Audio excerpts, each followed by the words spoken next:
32 ticks following. So they are swallowing. Monkey is swallowing. Snake self swallowing.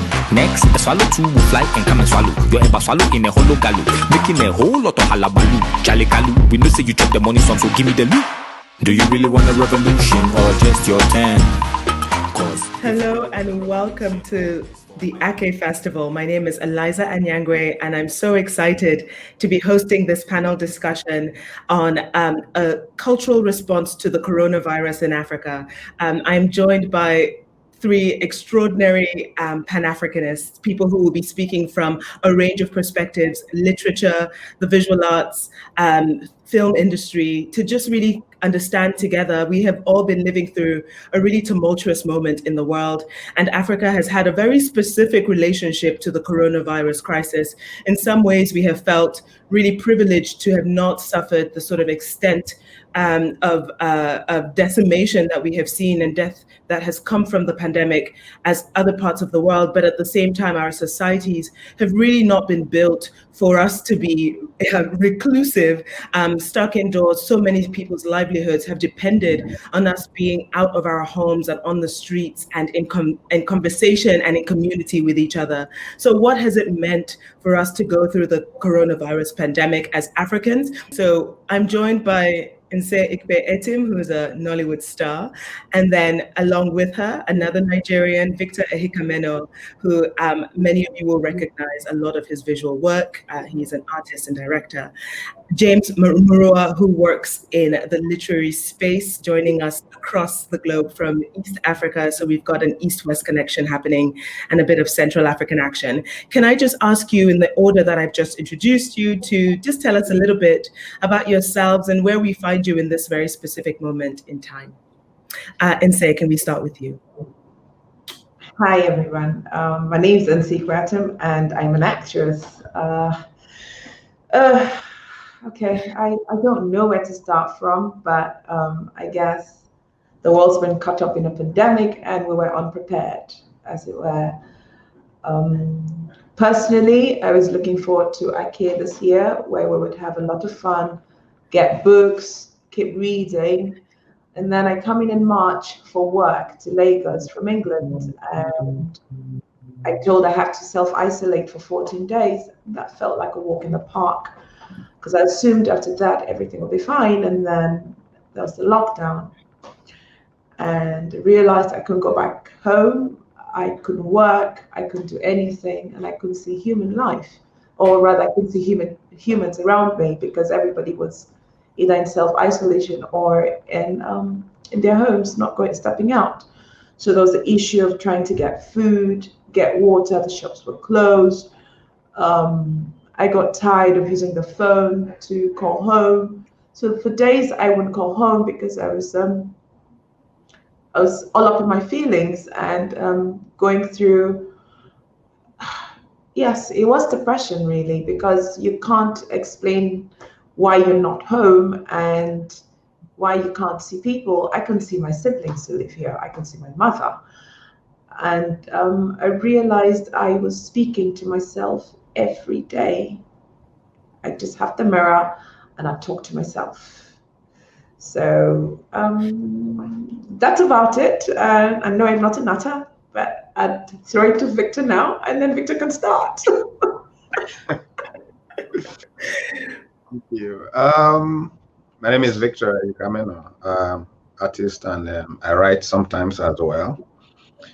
The thing is, I was kind of lucky enough to be home as in Lagos, when the whole world kind of stopped movements. And I have also been lucky enough to be with my family, with my immediate family, and we just kind of, it's a blessing in a way that we've had the time to actually, because it's either I'm traveling or the kids are going to school and stuff like that. This is actually the first time we are able to come together, stay together. Everybody is studying each other, knowing each other, each person's idiosyncrasies. In that way, it was or it is kind of interesting. But in other ways, when you're looking at the news and see what is happening and that, constant apprehension, constant fear, constant anxiety. It tells on your psyche and sometimes on your physical. Even with ordinary, you can't. Nothing is ordinary anymore. There's nothing like ordinary cold. There's nothing like ordinary cough. Everything becomes suspicious. One begin to live in that kind of a state of anxiety, constant anxiety, and so one is gradually getting out of that. Sometimes I feel like I was able to like get through that with drawing and writing and stuff like that, which we're going to get into later. But knock on wood, everybody has been okay for now and fine. So just waiting for more solutions to make sure that the entire world is healthy again. Yeah, thank you, Victor. James, tell us a bit about your situation.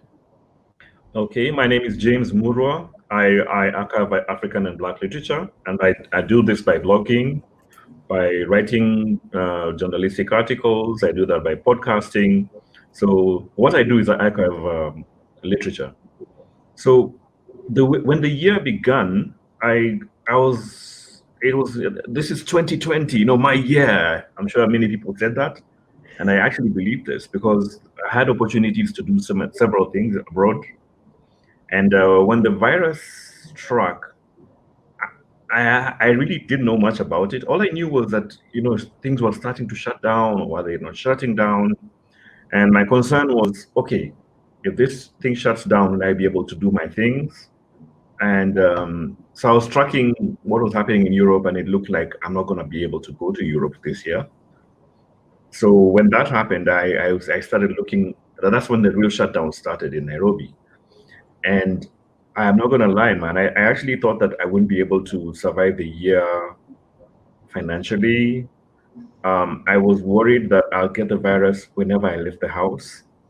Whenever I went to the shop, because went to the local shop to buy anything, I'd come into the house, I'd sanitize completely everything, I'd have a 10-minute shower, I'd like throw my clothes into the washing, I'd do like everything was about ensuring that the virus does not survive. I was washing my hands every day for 10 or 20 times a day. Like, I mean, my water bill went up quite high that month, the past few months, because I was really obsessed with this.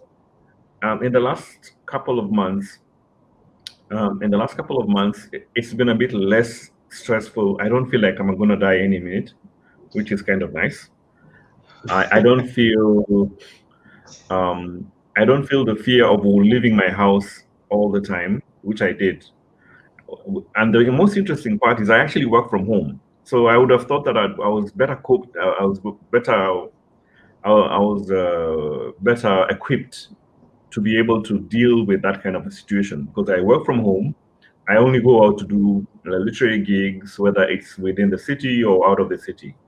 But even when you're locked in, it's not nice. It's not really great. Within my family, we get into small nonsense fights over nothing, and it wasn't fun. But over the last few months, it's been better. The whole cultural space has moved online, which has made it actually easier for me. I don't know how this works, but because more people are doing events online, it's easier for me to track them than before, where people would do events in their own home. Somebody would do an event in Kampala, and they'd never worried about broadcasting about it. So I actually have more work to do now, because there's more stuff to track, there's more stuff to watch. So yeah, that's how it's been so far. How does one create or even start to imagine creative work against the backdrop of something like that? Victor, can we start with you this time? Well, for me, it was. I mean, I would say that I'm always drawing. I have the habit of compulsively drawing, and so when it first started, I resorted to that, just like making sure that I kept a daily diary, not of writing, but of drawings, So, and because everybody was wearing masks and everything, so most of my drawings on notebooks, like daily drawings on notebooks, were of people wearing masks, or just abstractions of mask wearing just to create awareness, and that eventually I moved into creating imaginary book covers, so just to create awareness first for a lot of people that were like, oh, it's not necessary to wear mask and stuff like that, so then he moved to just journaling a little bit every day and all of that. So it kind of made me to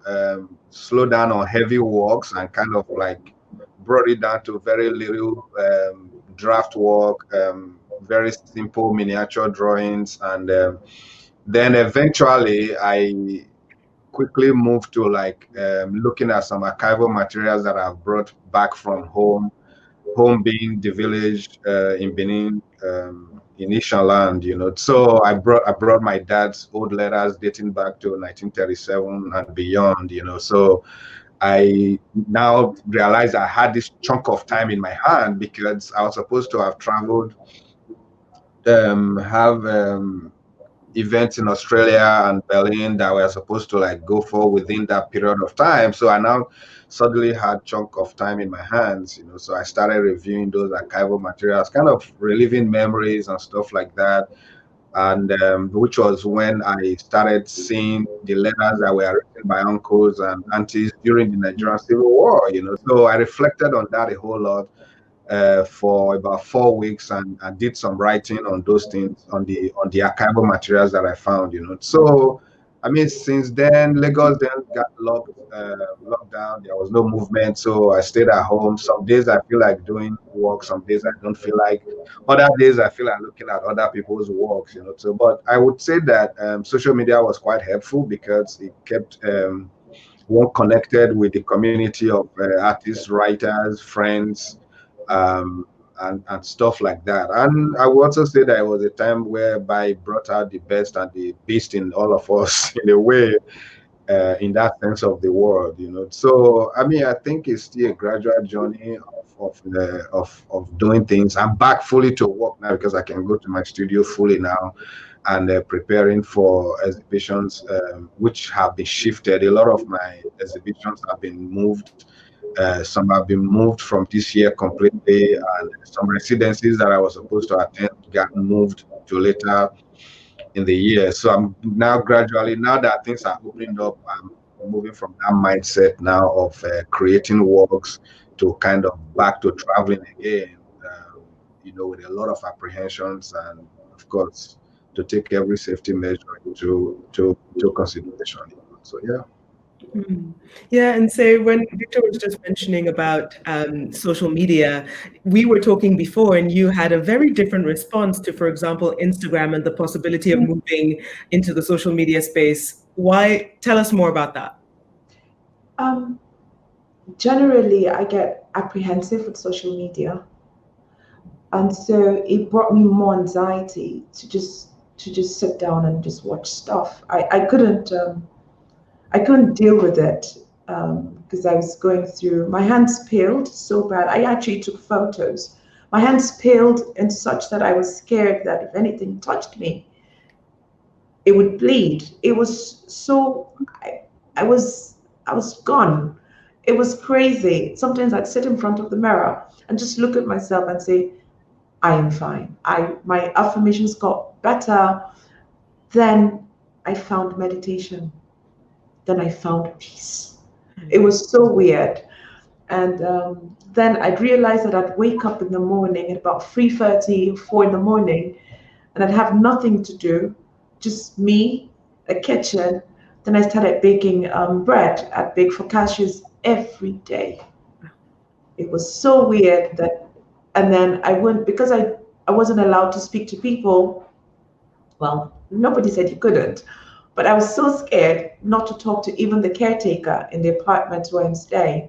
So after baking bread, I'd just shout, hello, Jerry, and then he'd come through. Sorry, Jerry, not you. But I'm going to shout, Jerry, and then he'll come and I'll slip it out. Then I'm asking, did the markets open? He said, open the door. I'm like, no, don't open the door, don't open the door, I'm fine. I was so scared of human beings generally that I started to worry for myself. Then I started writing writing. I created a relationship I had. I created human beings in there with me. So I became more imaginative, and then it struck me. There was something that I used to do. I was really short-tempered. And then I realized I should be thankful for everything, thankful for life. So I started grooming my gratitude skills. And I became extremely grateful for waking up every day. So even if I found water, it made me thankful. Even if you did anything for me that you thought was nothing, it meant the world to me. So I think in the whole, it made me realize how much I'd taken advantage of my family, because every time it was work. I love my work. No, I can't give this up. Birthdays, I'd not be there. I'd be working. But now I don't want to miss those things. I want to cherish the memories, because this is so tiny, and yet it affected everybody. So I think that in the long run, it's been a great time, because it took me back to self-reflections, and I realized that I can never be too thankful. It's the only thing that makes us really human beings. I mean, holding on to humanity can be very difficult, because we let everything get to us. But then if you can just show gratitude for the little things, then maybe it would just be okay. So I'm also thankful for the pandemic. It made me realize that I wasn't being fair to my partner, because it meant nothing. I would always see him, but 7 months now, oh, it hasn't been easy. It hasn't been easy. I'm trying to control my emotions, because I haven't been talking about it. I've just been going through every day. But talking about it is quite emotional for me. But I'm thankful for the characters I've had to play, because Lagos has sort of opened up, and I've had to go through different roles, and they've been my saving grace, because I haven't had to play Nse. I've had to play other people but me, and that's been phenomenal. So yeah. Wow, James, it's going to be quite a challenge to think about how to follow that. But I was curious, because we've heard the words already, a forced pause, and this what Nse just said about holding on to our humanity. I feel like, particularly as African peoples, can be so easily stripped from us. But the place where we can find it again is in literature often, right? And in poetry and in the written word, kind of adding texture and depth to what it means to be Kenyan or male or female, or whatever the labels are or identities that we hold. Have you really, how have you seen that evolve during Corona, the ways in which our humanity can be present in the work that you do? First of all, I have to say that I was watching an episode of I Am Legend just now with my previous panelist. That was really interesting. So the way people have been coping, on a personal note, I'm a very finicky reader. If the conditions are not good for me, I can't read well. I don't read a lot, and this pandemic actually just brought it out. Before the pandemic, I read all the stories for the Kane Prize, which I was judging until March, and it was fine. As soon as the pandemic really hit, I've not been able to read as much as I usually do. I've gone into the wormhole that is social media. So I spend a lot more time on YouTube. I spend a lot more time on Instagram, and the only thing that I'll say it helps me is because I've been able to see how people are doing their things, how they're coping. A lot of authors have been much more open during this period than they normally would be. A lot of the writers, the poets, a lot of them who have been very reclusive, have set up accounts, have started talking more, they've started sharing more. And for somebody like me who archives this stuff, it's been just really good. And then there was a period for about 5 months when the writers came together and set up a literary festival called the Afrolit Frontier. And this festival was once a month, at the end of every month. And what would happen was that for 8 days at the end of every month, authors would come out, or twice a day, authors would come and just chat with the audiences. And I was really excited with that because that allowed me to have something to look forward to. And a lot of people in that space really look forward to this event. So on the literary side, there's been a huge shift. Initially, it was quiet because everybody was panicking. Normally, people do events. So whether either you do events locally or you see writers traveling or flying to other destinations, that was over. So the first month or so, it was not fun. COVID theft and COVID this and COVID that. But with events like the Afrolis Sans Frontières, the Cameroonian writers also came up with their Bakwa Literary Festival, which was also online completely. So there have been a few events that have happened online, which have made it a bit easier to cope with being stuck in a home for months on end. So how have people coped? The same as everywhere else in the world. Some have gone nuts. Some have been better, and some have actually shown their true selves. During pandemic, that's when they shine. So yeah, there's been all the whole gamut of emotions and actions from the African literary community. What do you imagine will remain from this time? Because I hear often people talking about, going back to normal.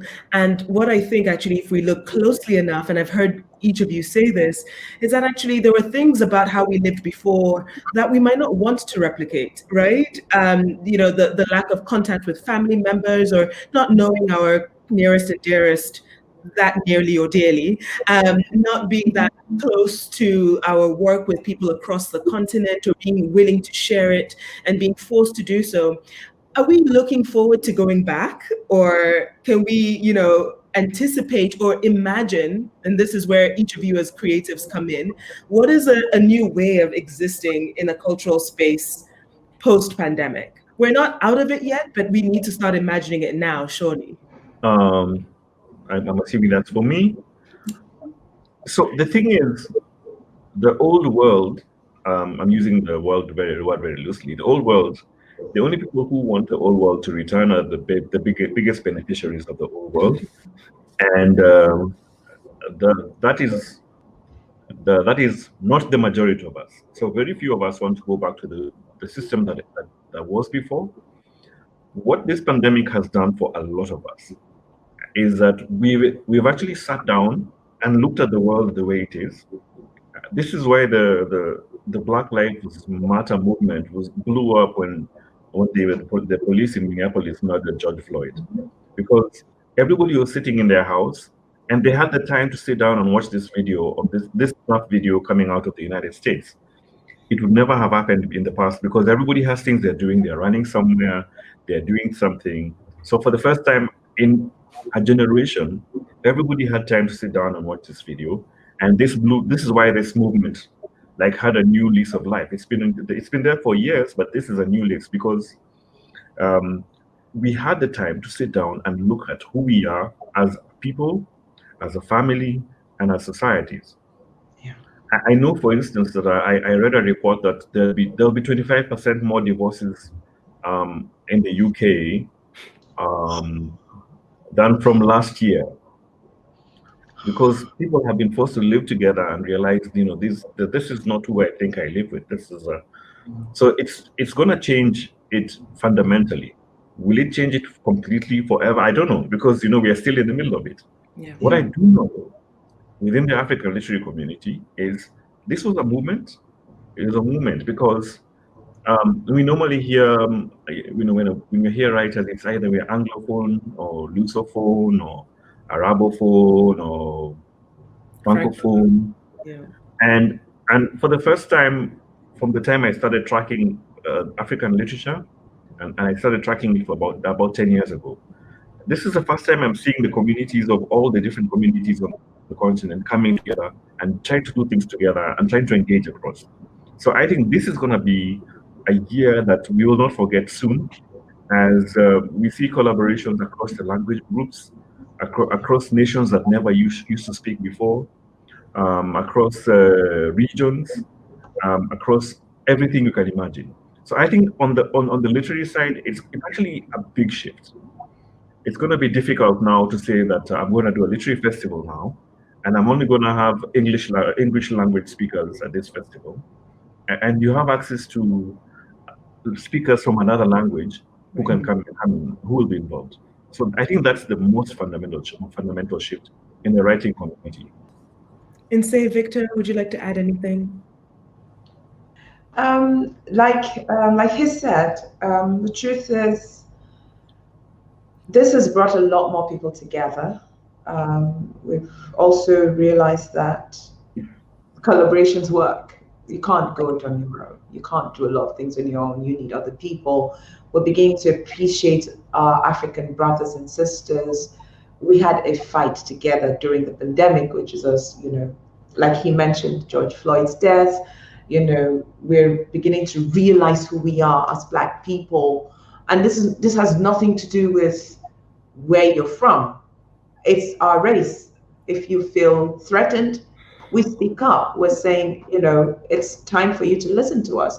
So we're no longer sitting at the table. We're telling you what we want is to be treated as human beings. So, and for me, that is a major shift. We haven't conquered, we haven't won, but we're having the conversation. And for me, that's a start. Because even in the UK, where it didn't happen, England had gone agog. People were speaking, yes, but I know it can be a bit dicey when people say, "Oh, we've been talking too much." But if we don't talk, how do you hear us? Mm-hmm. Because you don't see us. You never see us, so you need to hear us. You need to listen. So, as bad as it is, I'm thankful that the pandemic created an avenue for us to see the way things worked in other places, as he said, and conversations have sprung up, and we have to constantly keep them going. The world going back to the same way it was, I doubt it. We all wondered how the Asians walked around with masks constantly, like it was a piece of fashion. But we are getting to that. I think we're getting there. We can't move around without masks. You literally step out of your door. If you've driven far, you would go back home and get a mask. We owe it to ourselves, we owe it to our families, we owe it to other people, not to spread the virus wherever it's come from. I've had to do 5 tests already, and it's uncomfortable. So it can't be the same. I doubt it. I really doubt it.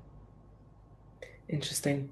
Yeah, Victor, we've been talking so much about this as though the coronavirus can be separated out from these other big, like sort of milestone movements and moments that have really been shaking our world, but we can't, of course. So yeah, I'm curious what you would say about how these things fit together and where we're heading next. I think there's a reason for everything,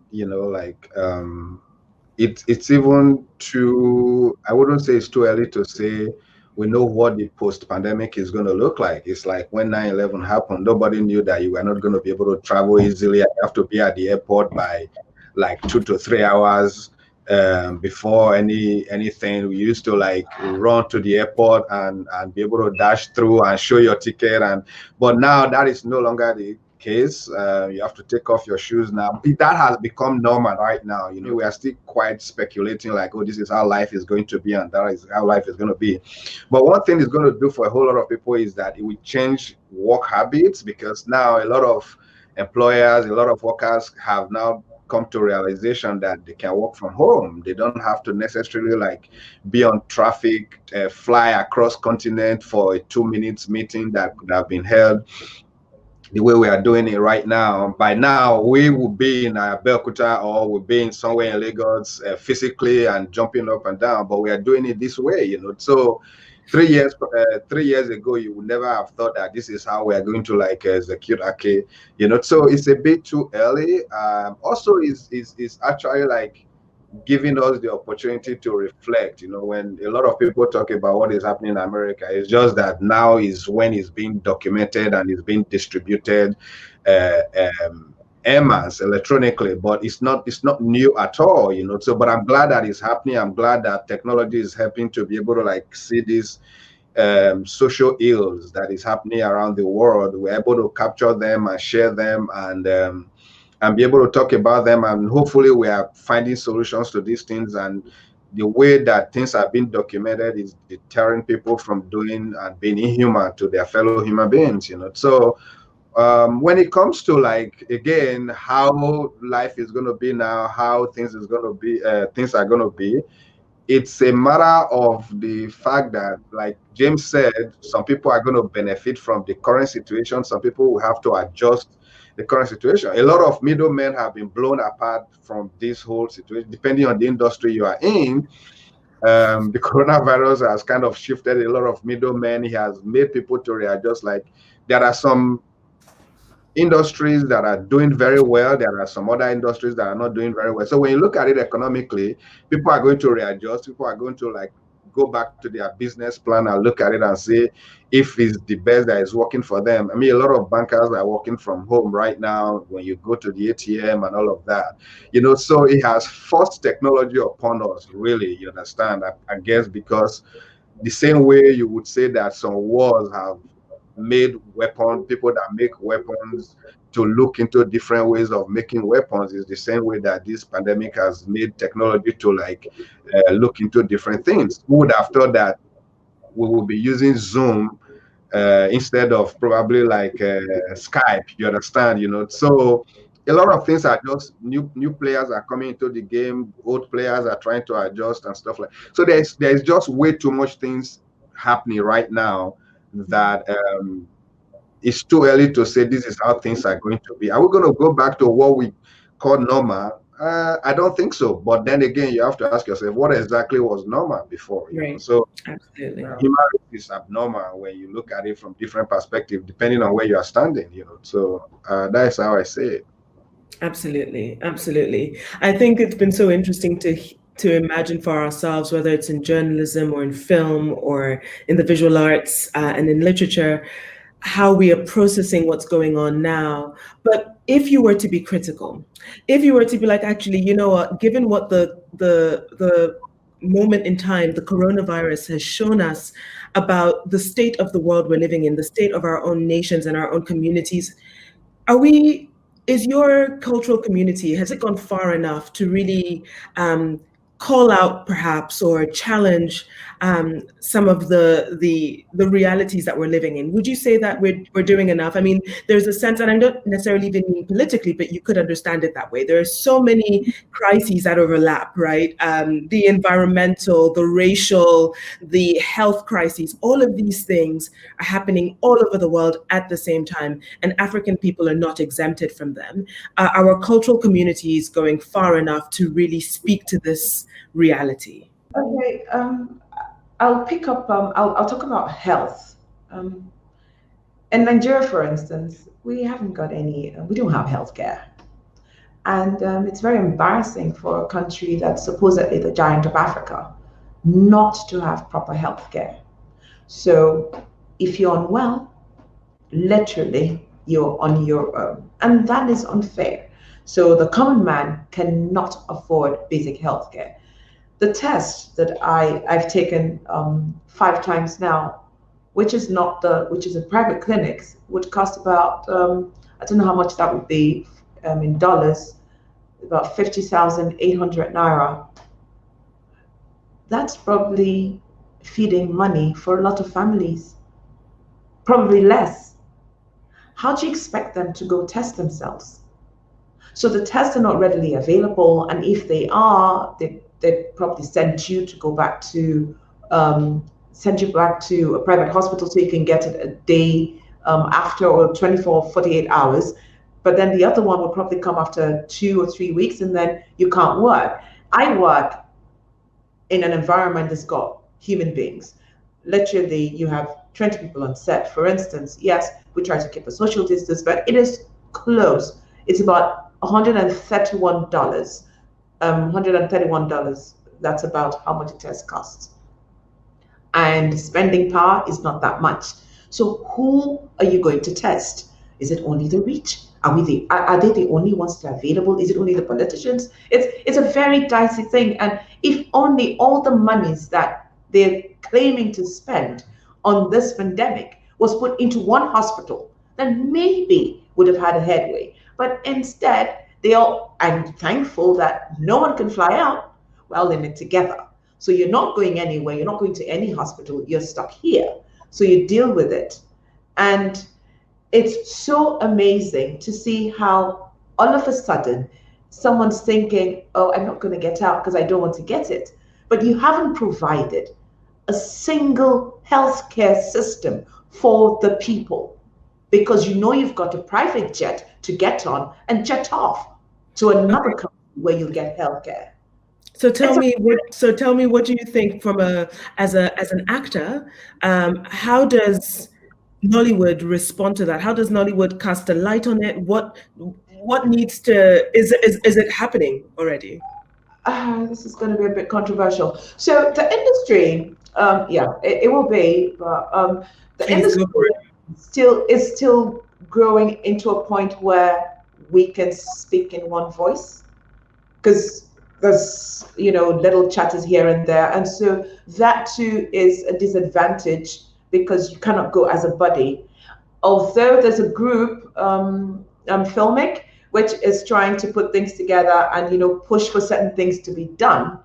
And yes, they try to get palliatives, but then I heard something quite horrendous, that even in the music industry, that people were given 11,000 naira, which is a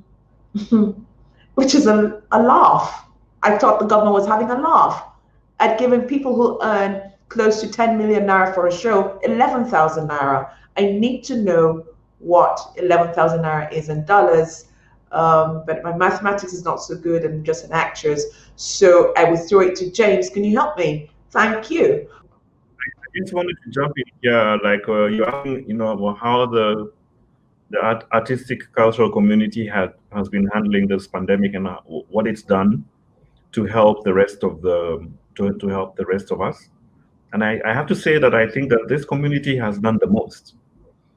During this pandemic, most people have been stuck in their home watching TV, playing video games, they've been watching movies, they've been reading books. The only way they've been able to cope most of the time is by consuming cultural products which are being produced by the people in this in this industry. So we can't ask for more from people who are already producing more than everybody else, because try and think about it. People are stuck in their houses for hours and hours. What are you going to do in that house? There was no sport, because sport usually has been a way of keeping people busy. So you can't watch your favorite NBA, your favorite EPL, your favorite rugby. You can't watch. The politics is, of course, as usual, as crazy as it is. But now what we have is, the only thing that was an option was, you have the video games in your home. Those of us who could get up, afford a PS5 or PS whatever. We had Netflix and chill, which allowed you to watch cinema. And I've seen a lot of cinema from Nollywood on Netflix now. You have cinema, you have books. A lot of people had been buying books that were staying in their houses to be read. Suddenly you're sat in the house, and like Victor was saying, he has materials which he has to read. They have applied to novel. Now people have these books, and we suddenly wanted to read.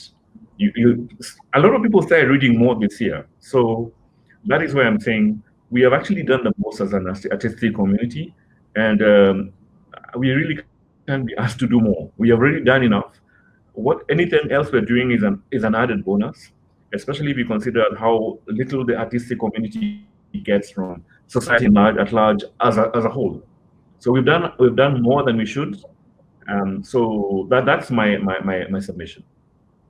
Well, perhaps what actually, if I can add to that, what you're saying actually is that perhaps you should be using your voice to show how much in this moment the artistic community has been contributing to keeping people sustained, and then use that as a sort of leverage to the degree that is possible, to make the case for the added value that you bring, right? I think there's still so much, or previously to the pandemic, has been so much of a sense that to be successful and established as an African artist in whatever discipline, we really need the external relationships. And as you've just said, actually, your community has helped sustain us, has helped kept us entertained and distracted, and maybe that's the case that needs to be made, and not so much to do, advocacy. I think. Would you agree with that, James? The thing is, the problem a lot of us have with the artistic community is we always know how important they are, because when a politician is doing a political rally, or whenever they're doing a corporation is doing an event, or whenever the pastor is doing his preaching, they know the importance of the artist. They'll always have them as dancers and singers for their political events. They'll always have them as the dancers and singers or performers during their corporate launches. They always have them during churches. They must have singing there. So the thing is, the importance is known. What I'm trying to say is, when the pandemic is over and the moment passes, and it will pass, I assure you, it will pass. The people who are in those spaces will relegate us back and say, yeah, what do these artists do? What I'm saying is, we did a lot, we've been doing a lot, and we'll continue to do a lot. So please ensure that we are bringing our voices and say we are doing a lot of work for the communities that we live in, and for other communities. Because imagine, I run a blog that is not used just by Kenyans, but it's being used by people all over the world. And Nse here, whatever she does is not just watched by people in her local theater. So what we're contributing is a global product for everybody to enjoy. I think they've pretty much, James and Nse has kind of covered it all, and the artistic community, the creative community, in their own ways, in talking to each other, in supporting each other in ways that are not actually even made public, you understand, so they rally around each other. So in my own community, I think that I have a few people and a few friends that we speak and talk and all of that, together, and he has also given us time to kind of reflect on works, and reflect on the continent itself. And I know that he has also this time, because a lot of the big galleries and museums and all of that have had to take a pause, they have also actually taken the time to look at the works that are coming out from the continent as well, so it's in that sense, it's great.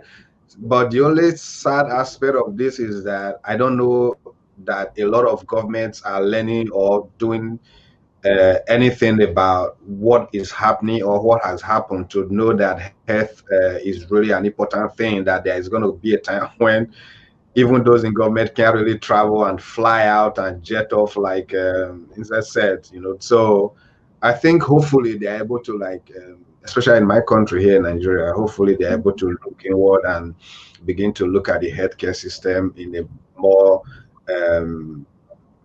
in a way that they've not really looked at it in the past, so to make it more affordable for a wider range of the populace, So yeah, definitely that is what I'm hoping for at the end of the day. Yeah, that's such a fascinating point you just made, Victor. All three of you must get invited to speak a lot, or your views consulted often. And I'm wondering, when people ask you to talk about culture or creativity in Africa, what is it that you would hope that they asked you that never seems to get asked? What do I get asked? What do I like to be asked about the cultural space in my community, in my continent? Okay, the first thing that I really would prefer is if they would ask what else is there apart from the dominant story, because a lot of the times when I'm in those spaces, everything is about the biggest names, the number one names. So I'm in Kenya, so I'm always asked about, Ngugi, and I'm like, well, there's a huge community of writers from Kenya. And Ngugi is a leading man, but there are many others who are also his age, who have accomplished a lot in the same space, and in many different spaces. So number one issue for me is like the question of the dominant narrative. I'd like to have people ask more questions about what other things are happening in either my part of the world or other parts of the continent or other parts in the cultural space I'm in. So we don't always need to know what's happening with Wole Soyinka, Ngugi wa Thiong'o, Chimamanda Adichie, and the other usual suspects, as I'd call them. And that's why I love the Arcade Festival, because it allows me to say, like, listen, there's a whole bunch of people you need to check out. And all you need to do is attend the Arcade Festival. And I guess now it'll be virtual. But in the previous years, all I needed to say was, look at the list of people on that roster. You can't ask me to ask for the same people all over again. Okay, James. What else is happening? What are you excited to tell us about? Dude, everything is happening, man. I talked about Afro-Lisa Frontier. I talked about the Bakwa Festival. There's a festival that's just happened, just started off in Tunisia a few days ago. There's a lot of things happening. The amount of books coming out of the continent just this year is probably more than came out in the whole of the 1990s. The number of books being published from this continent. I run a blog where I try and keep abreast of books. I can't keep up on my own. So the books are happening like crazy. The festivals are coming a lot, like they're coming a lot. So it's books, it's festivals, and then right now the African people have basically started colonizing the world system. We have two African women, two Black African women who have been shortlisted for the Booker Prize. We've had so if you think of any big award ceremony or any big event, and it's not a Black person, it doesn't exist. So there's a lot of stuff happening right now within the African continent, and it's come from years and years of building foundations, waiting for the foundation to set, building new, building floor after floor. If I'm continuing with the building allegory, so that's the thing. There's a lot happening, and I'm trying to keep abreast with what's happening for a lot of people with my blog, but it's not possible for one person to do it, and that's how much it is. 10 years ago, anybody could just set up a blog and that'd be the authority on African literature, and they'd actually be the official person. Now I do a blog, and I'd just be a leading name. I can't be the only one, and I can't even be considered So, and that's just talking about Anglophone. Francophone, they were talking about the Lusophone, we talk about Hausa. There's a lot of stuff happening. The Swahili speaker set up a literary festival recently, and I attended this festival. The writers are coming out of that space a lot. So there's a lot of stuff happening right now. That's exciting. I just bought a book from, it's an anthology by Swahili writers when I was in Uganda earlier in the year.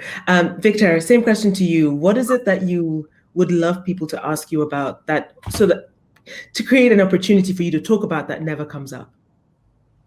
I mean, to be totally honest, with the kind of audience I deal with, every now and then they do ask the right questions, but every now and then they veer off to think that you are probably an expert in everything, from politics to cultural to historical and all of that, So, but like James was saying earlier, it would be all right to ask what else is going on outside Lagos, outside Abuja, what else is going on in other places, you understand, So there are, like when it comes to the creative industry, when it comes to the art industry and stuff like that, Nigeria is kind of like, which is where I live. So it would be nice for people to ask, okay, so what else is going on in that sense of the world, so that you're able to like say, okay, you know what, despite the fact that Lagos is where you normally stop and not be able to like travel out of these things, there are other amazing things that are happening. There are, like writers. A friend called me that he just received a manuscript that he couldn't believe that it was, so there are unbelievable things that are happening outside the norm, you understand, So it would be nice to every now and then talk about this. And, in the past, Ake is one of those places where a lot of these young ones, a lot of what you would not expect in the art and in writing in poetry, in performances, is actually where you go to and be able to see these people, you understand? But, you know, like, fortunately, unfortunately, we have to do it this way this year, you know. So hopefully by next year again, we'll have opportunity to answer those questions that are being asked, or we can ask those questions that are being asked, you know. So, yeah. Yeah. And Nse, over to you. Well, it's been marinating, and I'm just, I think the one thing that comes to mind would be diversity. I think where in Nigeria and in the industry generally, which is, you know, as the name it, the Nollywood industry, film, is we're not inclusive in terms of different kinds of people, different genders. So there's not a lot of diversity, and we need more films to talk about diversity. We need more films to talk about the other people that exist, with other genders that exist. There's so many stories to be told, and we're not delving into these things because of culture and the fact that we're closed into accepting people. So I know that a film was shot a few years ago, working with shadows. And then there's another one, Ife, which is a short film. And I really do applaud these filmmakers. And I'm hoping that we have more films on diversity because the world is opening up. Humanity is not as it used to be. So we need to be more inclusive in our narration, in our narratives, in our filmmaking, so that the world can see that these other people also exist, and we can't just shut them up just because we've got a government that decides that they're going to place or rather punish you for who you choose to love. So, and it's a bit weird because we can fix our roads rather and give us light and forget about who the other man loves or who the other woman loves. You know, so that's something that really weighs heavy on my mind, and I constantly struggle when I have to talk about it because people are not willing to listen. And I think that because art is an imitation of life, and sometimes it can be the other way around. But since we know the popular saying, how about we show the world that these people exist? Because I do support the fact that we should live and let live. So that's it for me, really. And I never get asked those questions because I'm assumed I shouldn't think about it. But I do think about it. They exist. I know these people. I know people. So what about them? Are they worthy of being represented? They are.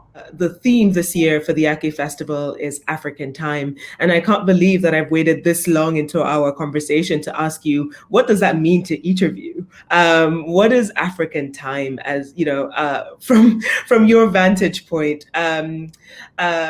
James, you look like you're consulting the gods there, so I might start with with Victor, who might have an answer closer to the tip of his tongue. Well, I mean, it's been bastardized over the time. I mean, it's not like we are the monopoly of what you could call. It's it's a bit confusing. So African time in this sense is, what is African time? Is it time for us to shine? We've always shined, but is it that because when you are supposed to have an event at 5, you say, oh, come at 3? Is that the African time that we are referencing here? So I think in that sense, Ake is very wicked in that sense of the word. Because when you say African time, like James was saying earlier, a lot of things are happening right now that, okay, a lot of publishers, 2 people on the booker list, Manza and Sisi, so it's, I mean, art is booming, you would say, you understand, because, so in this sense of the word, I would like to take the positive side of things of African time, you understand. I don't like African Rising, by the way, but I like African time. I've also done a show in the past, which the title of the show, this is like 2010, which the title of the show is African Time, which I used very expensive wristwatches, advert for very expensive wristwatches, because some of our brethren here and sisters here, they collect a lot of very expensive wristwatches, but some of them still come to events very late, So what is the whole purpose of it? So that was what I was looking at then. So, but today was quite interesting because we were supposed to start at 10. We did start. Because of where I was coming from, I left home very early thinking that traffic was going to be crazy.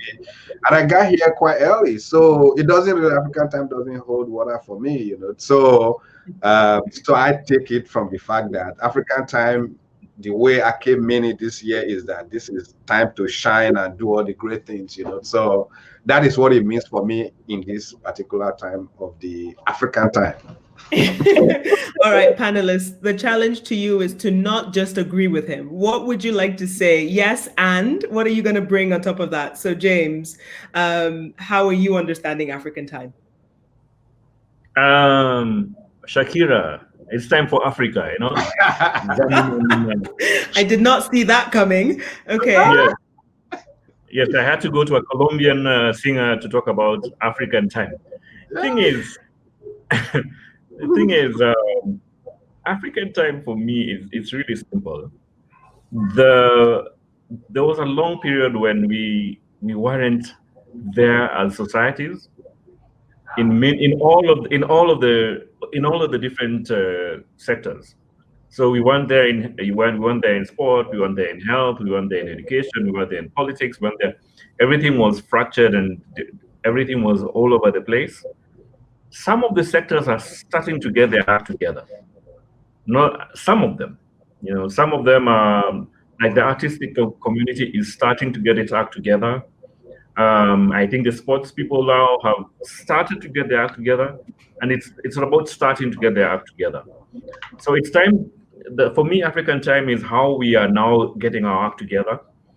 And normally with any society, the last people to get their act together are the political class, because now they have no choice but than to follow the whole system. So it's time for all the other people in the societies. We are getting there. So African time is time for us. This time for Africa. It's time for Africa. Zamina Mina. Excellent. Insane. So I would say over the years, our music was never anywhere. We're breaking the charts now. We actually have homegrown people from here getting nominated. Yes, there was Femi Kuti getting nominated over the years, but it's never been as massive as the way Burna Boy has done it. And now everyone is collaborating with him. There was Beyonce, she had something to do with Africa. You have people like Ama from Ghana voicing on Burna's videos. You've got, it's exhilarating to see that you can't say a word without saying Africa. And that for me is power. And so, yes, it's time for Africa. And yeah, you can see from my t-shirt, it just says, "Na black, we black," in pidgin. "Na black, we black." And this is who we are. And we've got to deal with it. You either get with the program or get with the program. It's African time. That's what it is. Sorry. There you go. Yeah. Yeah. Mm-hmm. That's who we are. Yeah. Power to the people. Of course. Can I say that it's so sad that we had to lose Chadwick Boseman, who played Black Panther, and for him, we'll stay black. That's who we do. Yeah. Mm-hmm. Staying black. Yeah, stay black. Yeah. Well, I think I'll answer it too. I shall abuse my privileges as the moderator and add my two pence to the discussion. In that, I think, when I think about what African time is, I really hope, particularly as someone like myself who is in the diaspora, that African time will be a time of reaping on the continent. I worry that we have gone from sort of colonial extraction to actually what and say I'm taking a leaf from your book. I'm going to be controversial. Diasporic exploitation too, where Africa is a kind of blank slate, a kind of unexplored pioneer territory, and we come from abroad to try and make something of ourselves on this continent and imagine it as just this kind of fertile ground for extraction. And I really hope that African time will mean that we flip it on its head, and that the people, that it's not just a continent of sunsets and acacia trees and beautiful animals, but it's a place of people who have aspirations and dreams and plans. And those of us who are not on the continent can be in support of that, whether we are white, the usual people who have seen that they have a role in Africa, or those of us who are now saying that, we're going to be coming back to the continent. We're not often doing it in conversation. We're not often listening. We just think that because we share a surname and a love for jollof, that we have a stake on the continent. I really would like to, and even if that means that there is no warm welcome for me, I think that's fine. I think it is time for African people on the African continent to set the terms of engagement, and I will be very happy to follow suit. So this is one of those times when I've been delighted to be asked to be involved and participate in the Ake Festival, and to be able to do so alongside the three of you has been a true joy on this Wednesday afternoon for me. So James, Nse, and Victor, thank you so very much for making your time available. Yeah, it's been great. Thank you again.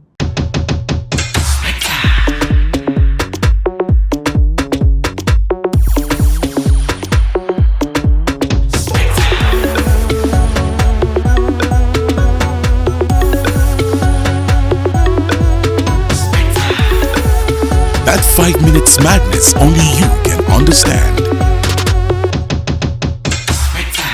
Visit myspectre.com to get your Spectre experience. Spectre, loans in 5 minutes. We don't just think of ourselves as a bank. We think of ourselves as corporate citizens with responsibility for growing the economy. Reading and education is a key part of it. But equally important is having access to reading materials at home. A lot of the intervention we've done throughout this COVID is to ensure that people can safely navigate the uncertainties of the COVID crisis and come out of it ready for, to live again. Let's take a ride to the past in the back of a phoenix. Let's float around the moon. The dreams that we have are limited by what we have directly interacted with. What reading does is it makes it possible for you to begin to live in worlds that don't yet exist. One read creates a discipline of reading. One read puts me on the timeline. It gives me an important book and I have an opportunity to read it and to collaborate. It's almost like having someone who does your book selection for you. If you have editors and people who are really good at this saying to you, this is the book for the month, I value that. I want to be able to read in a community. I want reading to be a collaborative thing. I want reading to be a communing, and One Read allows me to do that. I will use One Read any day, anytime.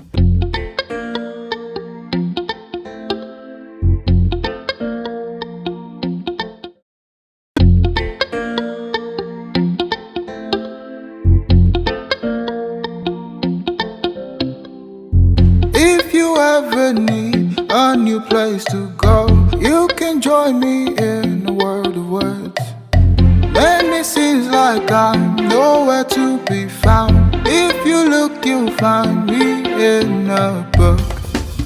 Let's take a ride to the past in the back of a phoenix. Let's float around the moon.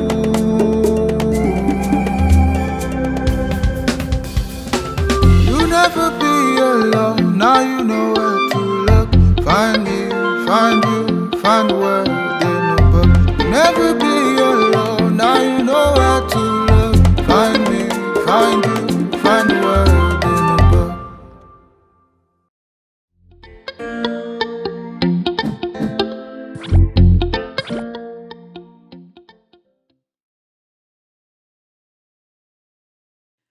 Stranger's Guide is not a typical American travel magazine.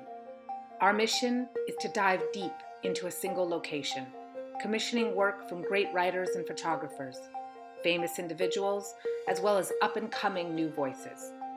This year, we decided to go to Lagos. And we are proud of the volume we produced, with original work from some of Nigeria's best writers and photographers, working with luminaries like Wale Soyinka, Molara Wood, and Femi Kuti.